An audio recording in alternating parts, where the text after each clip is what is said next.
How's it going, guys? It's Burgas here and welcome to another Call of Dragons video. Today we're going to talk about the infantry and how Call of Dragons maybe is quietly killing infantry players. Now one of the things in Call of Dragons right now is that infantry still are looking tanky. The reports still look playable, the marches still survive for a while, but the battlefield itself is start to feel completely different. And one of the things back in the days when I started playing this game was every alliance was asking, yo guys, you should bring infantry on the battlefield, okay? Yo guys, send me a screenshot how many infantry you're having. How many infantry you're having? Did you bring infantry? I'm streaming, people are asking, Burgas, why you go only with 1 infantry legion and 4 mage legion? Why it's not like 2 or 3? If I go 5 infantry, people are stuck spamming my chat like I'm not even helping my alliance just because I don't bring infantry. And with the time, I start investing in the infantry. I have Goresh Awakened, I have Skogo Awakened, I have Kuma Awakened. I mean, this is an investments that are outside of my mage main gameplay, and to be fair, I prefer to be a mage main with cavalry, not mage main with infantry. But just because the battlefield requests the infantry, I train infantry. And I don't think most infantry players understand why yet, because the switches that are going to happen on the battlefield, because the scary part isn't dying faster, the scary part is becoming strategically replaceable. This is why I start like this, playing my mages, how I start investing in infantry, just because strategically we was asked to bring infantry, because the moment your frontline collapse, your mages are start running. The moment your mages start running, cavalry, infantry, other mages are going to punish your mages. It's just it's just like this. I mean, the frontline die, everybody die on the battlefield. Now what actually started changing my opinion wasn't actually the damage. And to be fair, if you look the new mages, yeah, it can go 2k single target, 1.6k the target into nearly, and 1.8k in some kind of fun shape or rectangle forward. I mean, some kind of figure on the battlefield, let's say it like this, was damaged. But still, again, three legions, but still like 1.8k AoE, even though it's diffused, is still a lot of damage. Now, at first I thought the new heroes were just another damage creep release, which they are. I mean, Vardun is doing more damage. So far, only Grumara was doing a single target this much damage, but only if she's awakened. Now, the fire damage factor for the splash damage or AoE damage is way more from what we're having till these days.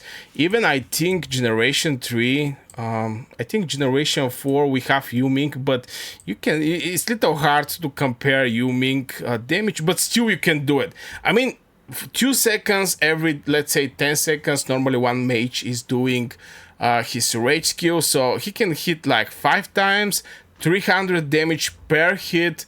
This can reflect to 1.5k, so still Yuming in form of AoE damage is doing less from what, for example, Verdun can do. Also, Kantaman is doing also pretty decent damage, 2k damage skill factor. Also, the Hero Legion cast Hero Skill, the instance of damage deals 15% more damage. If deals multiple instances, it deals 7%. I mean, it's still some extra booster, especially Verdun when you awake him, like 20% more Hero Skill damage. Now, normally Awakenings is something small boosters, I'm not gonna lie, like which hero I can actually give you as an example, like Frygar. I mean, he's doing physical damage 600, it can go to 800. The rest is the same. But there is some game-changing awakening, like the Verdun one, which is a very solid one. I'm not gonna lie, it's a very solid one. But yeah, at first I thought the new mages was just another damage creep release. Then I start noticing how much mechanics specifically punish frontline behavior, or how the new mages are punish the front lines. Defense ignore, let's start from there. We have for the infantry defense ignore, only for infantry. Still, if I can say a defense is, yeah, defense is one of the stats one troop is having, but HP, 40% HP reduction, you better not get close with your cavalry to those mages. They're going to crush you. I mean, 40% is crazy amount. But this is just Verdun. I mean, Cantonman is the same. 20% passive magic unit enemy defense penetration. Legion magic units 5% and ignore, yeah, like 20%. This is passive, and some stacks can go up to 48%. So you start seeing that these mages are heavily ignoring the defense, heavily ignoring the defense, and this actually is hurting more the enemy mages from the infantry, and I'm going to explain you why. Now, if you go over the infantry and you select the tier 5 infantry, you're going to see the magic defense is like 197. This is the infantry magic defense. This is the base stats. Now, if you go for, I don't know, Celestials, for example, tier 5, it's like 229. This is like 30 plus extra magic defense at the end of the day, and all the percentage get increased this number. So it's also even punishing even more the mages if you hit mages and you have this defense penetration. But still, it's actually hurting by a lot the infantry. The other thing is repel, anti-counterattack. Why? What I mean by anti-counterattack? Cantonman is having this damage do reduction up to 15%. This is going to reduce the counterattack of your legion, the damage your artifacts are doing, also everything. I mean, if there is a splash damage, for example, is going to reduce the splash damage, for example, of Venom Lizard or those type of pets that are doing very fast damage. I mean, it's basically reducing the damage output. And anti-counterattack. It's also having some slows. Where was the slow? This I think it was actually for Verdun. Yeah, this one, march speed reduction 20% is a lot, by the way, 20%, and also having some stuns. Now the stun is coming is coming from the artifact. You know, I actually have this artifact. This is basically the new changes, because it's not only just the mages. This one is also going to stun for 1 second, as you can see. So there are just so many things. And range pressure. Suddenly the game stopped asking infantry to stabilize the fight. So basically you have infantry on your side, the enemy is having the infantry, and we're fighting somewhere there. So this is something like stabilizing of the fight. There is not something crazy going like a thunderstorm in enemy direction. I mean, it's not like one of the sides can be extremely strong. The infantry is bringing this balance. But yeah, they're not looking to stabilize the fights and start asking infantry to survive the impossible pressure. Now let's talk about some false beliefs some most infantry players still have. Now, tankiness alone does not make infantry valuable. I think a majority of the players know that, especially when the many players are using Storm Arrow for the blink. Those people are not looking for the survivability of their legion. I mean, this is like 40% cavalry attack, brother. 40% cavalry attack. Who care about the cavalry attack for your infantry? This is my point. But they jump there and they're expecting the counterattack to do the work. So tankiness alone doesn't make infantry valuable. Infantry exists to create stable battlefield space. This is one of the thing. Once the front line stops controlling tempo, the rows start to collapsing. The reports start to look good, well, the battlefield value quietly disappear, because yeah, if you break the bones of the infantry, there is just no surprise that you're going to have great reports, but you're not going to have this stable front lines fight, which, to be fair, from one perspective, I really don't want to have that much. I mean, by stable is it's like you're hitting the enemy and the enemy mages are hitting your infantry, you're hitting the enemy infantry, and this is something that is happening non-stop there.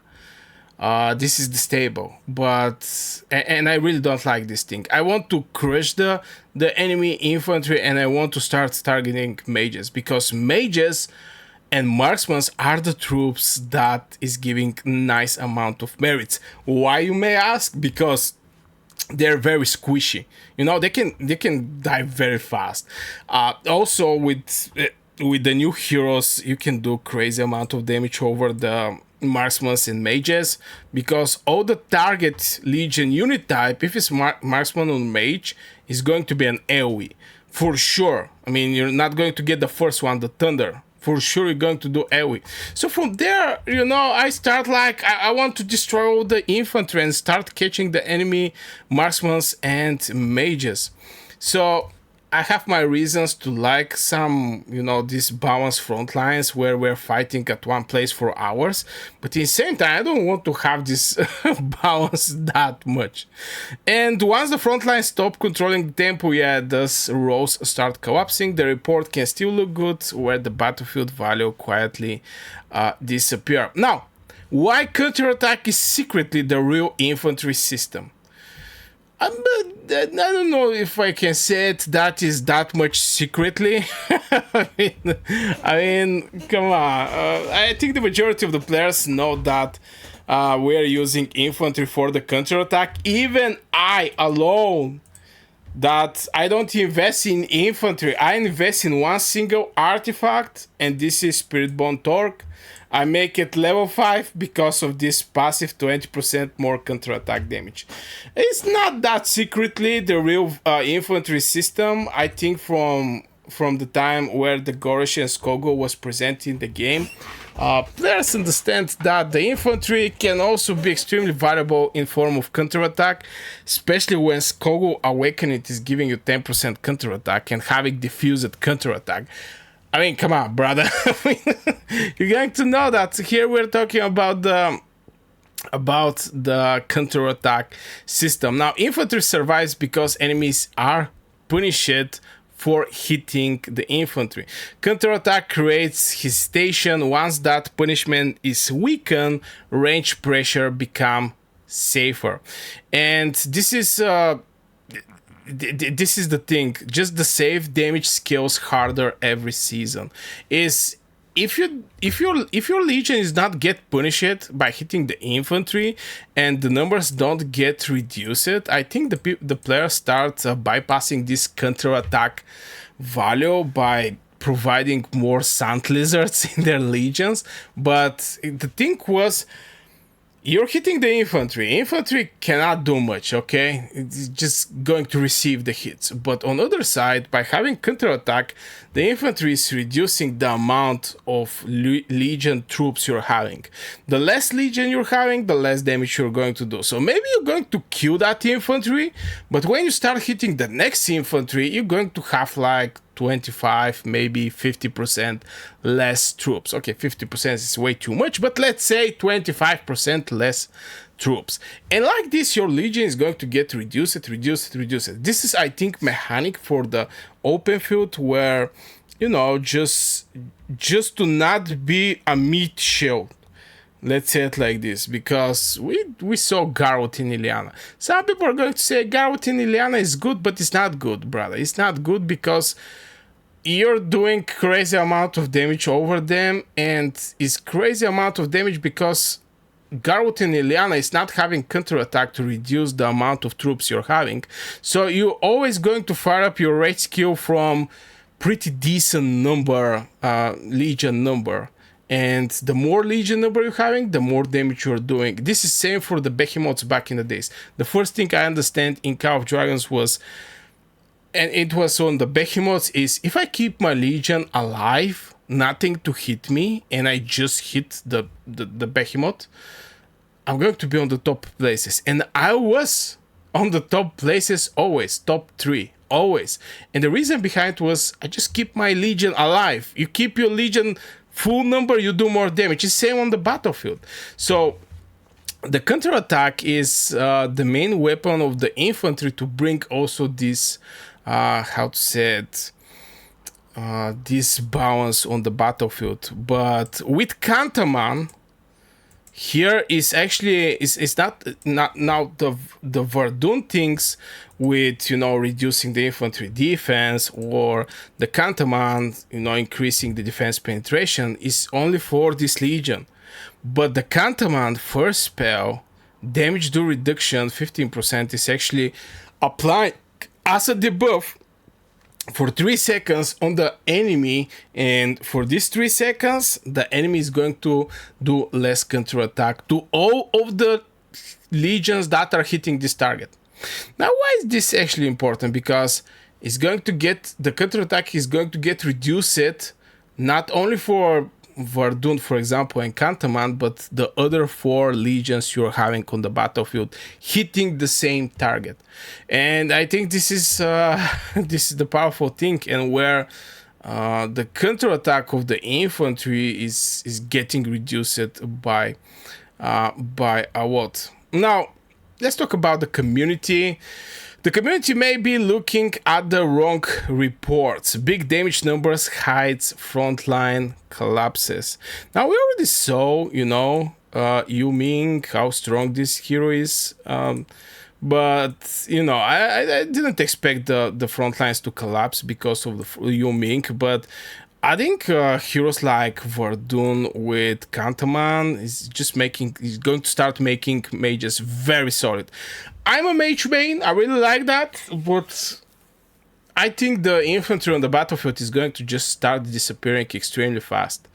This, some people may count as a problem, but, you know, I think the whole fight is going to get speeded up, and this is something that I really was hoping this to happen in the game.